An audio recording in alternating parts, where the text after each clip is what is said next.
So my name's Matthew Savino, and I am the managing partner of SHRP Limited, which is a human resources and management consulting business that provides services to a number of organizations in the greater Ptbo area in central Ontario. So I was asked to speak today and have received a lot of questions from employers about some of the initial human resources considerations they should think about when they're recruiting staff. So one of the questions we get often from people is around what are the first steps in the recruitment process we should think about. One thing we recommend before you start any recruiting process, and actually it would broaden into general human resources planning, is that you start with a good job description. One of the best places to start doing that is either through the use of a survey that examines all of the key characteristics required for the job, the experience, the qualifications, the accountability. One website we might recommend that you take a look at to help you with your job description are the National Occupation Classification Tables, which the federal government maintains. And if you go into Google and just type in NOC, it'll be the first search result that comes up, and there'll be a whole library of jobs and job descriptions. They're fairly generic, fairly standardized, but they'll at least give you a foundation or a starting point from which you can build your job description. Then based on that information, once you're comfortable that you have a really well thought out job description, you can then brand it and market it a little bit more so it's appealing to engage with the type of employee population and the audience you're looking to attract for your job. One of the other questions we get from folks is, if I don't feel comfortable kind of getting the recruitment process kicked off or organized on my own, what resources are there out there to help me with that? Well, of course, there's a number of firms like ours that you can engage to support you with those processes.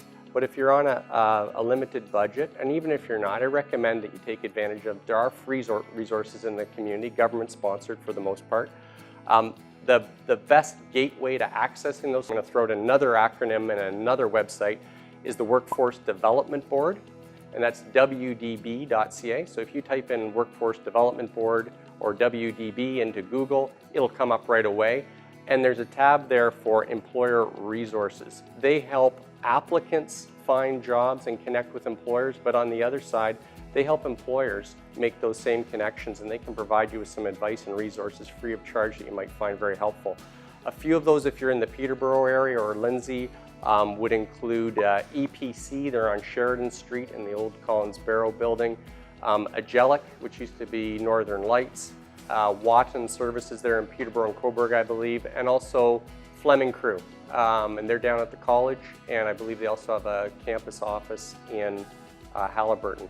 Great resources. They're free of charge, so worth checking out before you incur any expense or maybe spend a lot of your time reinventing the wheel. The next step we get asked about is, what should my interview process look like?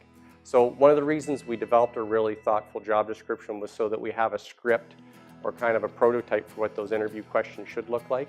I encourage you to ask questions which are very relevant, obviously, to the key accountabilities of the job, but also look into questions that are what I'll call behavior-based. So rather than asking a candidate a question like, what are your 3 biggest strengths and 3 biggest weaknesses? Quite frankly, everyone asks that question, and candidates have canned responses at the ready for those questions. Think about something that the candidate might encounter on the job. So if they're a receptionist in a busy law firm office, ask a question like, what if a client comes in without an appointment, demands to see one of the partners, it's an urgent matter, and they're not leaving until you put them in front of that person? How would you handle that? That's an actual simulation, behavior-based kind of interview question that's going to give you some real understanding and idea of how the employee might behave in a realistic scenario like that. So the next question we get, I've gone through the interview process, I've done all these structured things you recommend, what do I do next? There's a number of things we recommend. I'll give you a few of the key things on your recruiting checklist you should check off. Before you extend an offer of employment, I'm going to recommend that you put it in writing and clearly define all those terms carefully. Check references. And don't necessarily just check the references that candidates supply. Ask for references from previous employers and actually call them and verify them to see what kind of work history they have. Past history is a good indication and predictor of what future behavior on the job will look like. The other thing I'm going to recommend to you is that you have a written employment agreement for your staff. Make sure all the terms and conditions are down and very clearly understood between you and your new employee. If you don't have a template on hand right now, we recommend you either see an employment lawyer or someone skilled in human resources matters to develop that for you. And the reality is, once you've paid for that and you have it once, you can use it and adapt it over and over again. But make sure you have a good process and a good document for that. The other thing we're going to recommend to employers who have more than 5 employees is that you develop some kind of rudimentary policy manual. Whether you want to have a policy manual in full-blown form, or even if you have fewer than 5 employees, you need to have policies that address health and safety issues. The other mandatory issues from a compliance point of view are accessibility. So the AODA, Accessibility for Ontarians Disability Act, which you may have heard of. And there is training that is required for that, and some policies and postings that you should have in your workplace as well. And then the third compulsory piece of policy training that you have to have in place for all new employees is workplace violence and harassment prevention. You need to have policies. There's just recent legislation in September for Bill 132. So if you've had some policies in place, make sure they've been upgraded to reflect those new standards. So those are the very basic things: references, employment agreements, those basic policies for compliance. Make sure you have that all in place before you hire your employee and once they're on board.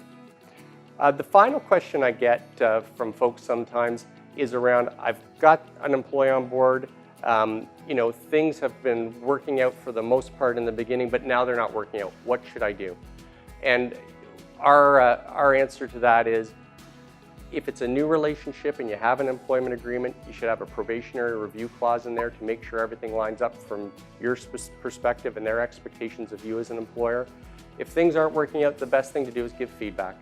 And I know a lot of people have said performance evaluations are no longer relevant, performance evaluations are dead. I think that's not true. Performance evaluations have changed. The traditional two-way dialogue between employee and employer certainly is outdated and has to be updated, but the fact that you have to have some system of providing feedback, setting objectives, standardizing goals, and agreeing on those with your staff, it's more important than ever. So if you're having performance issues, give feedback, set goals, make your expectations known. It's better to have that dialogue with them on a regular basis, and we find for the most part that will correct performance issues. So I hope that this information about some of the basics around human resources planning, particularly in the recruitment and hiring aspects of staffing, has been helpful to you. I would encourage you to take full advantage of the many resources there are in our community to support your development of a human resources plan. I mentioned the Workforce Development Board. Certainly the Chamber of Commerce is another great resource. Ptbo Economic Development, which I didn't mention earlier, has a Business Advisory Center, which is also excellent for giving you access to all these resources. And of course, there's many different firms like ours that are there ready and available to sort of provide some on-the-spot human resources support when you need it along the way. So thanks again for your time. Of course, if you need any more information about anything that I've spoken to today, you're more than welcome to contact me anytime. You can reach me through our website. It's savinohrp.ca, that's savinohrp.ca. And you can also subscribe to our newsletter, which provides quarterly updates on any kind of new legislative developments in human resources and general best practices and planning tips to help you with your HR strategy.